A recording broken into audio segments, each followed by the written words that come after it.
জয় মা তারার জয়, জয় শ্রীগুরু বামদেবের জয়। শত্রু দমন করতে গেলে কি করবেন? যেমন ধরুন, জ্ঞাতি শত্রু, আত্মীয় শত্রু, প্রতিবেশী শত্রু, ঘর শত্রু, এরকম অনেক শত্রু থাকে যারা আপনার সংসারে কোনো রকম উন্নতি করতে দেয়নি, বা আপনি কোনো উন্নতি করছেন সেটা তাদের চোখের বিষ।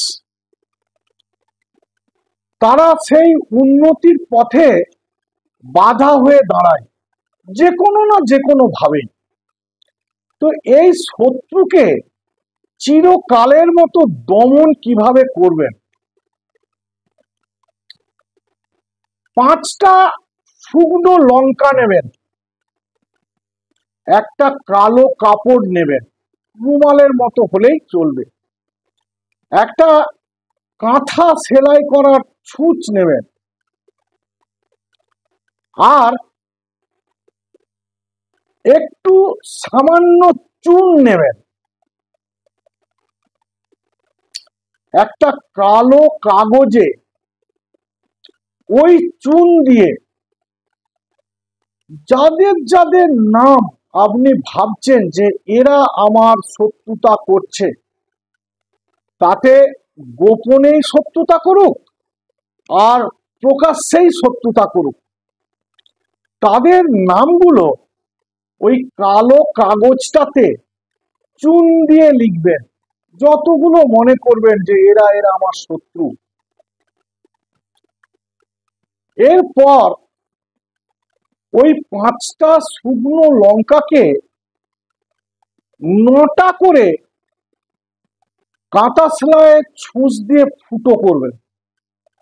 প্রত্যেকটি শুকনো লঙ্কাকে 9টা করে কাঁথা সেলাইয়ের ছুঁচ দিয়ে ফুটো করবেন। করে ওই যে কালো কাগজটাতে চুন দিয়ে শত্রুর নামটি লিখেছেন তাতে ভালো করে মিলে ধরবেন। মিলে ধরে সেটাকে কাগজ দিয়ে মুড়বেন। মুড়ে সেটাকে ওই কালো কাপড়টা দিয়ে একটা পুঁটলি করবেন। পুঁটলি করে একটা তেমাথানি রাস্তার মোড়ে যাবেন, যে সামান্য কিছু কেরোসিন দিয়ে ওটা জ্বালিয়ে দেবেন। যতক্ষণ জ্বলবে আপনি দাঁড়িয়ে থাকবেন। যখন ওটা পুড়ে ছাই হয়ে গেল তখন আপনার বাঁ পায়ের গোড়ালি দিয়ে ওটাকে ভালো করে মারিয়ে ঘষে আর চলে আসবেন, পিছন দিকে আর তাকাবেন না। এটা সবসময় মনে রাখবেন যে আপনি ওই কাজটি যখন করবেন কেউ যেন আপনাকে না দেখে, না পিছু ডাকে, তাহলেই আপনার শত্রু চিরকালের মতো দমন হয়ে যাবে। তাহলে নমস্কার, আজ এই পর্যন্তই।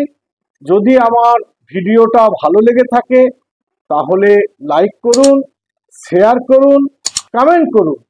আর যারা আমার ভিডিওটা প্রথম দেখছেন তারা আমার চ্যানেলটি সাবস্ক্রাইব করুন।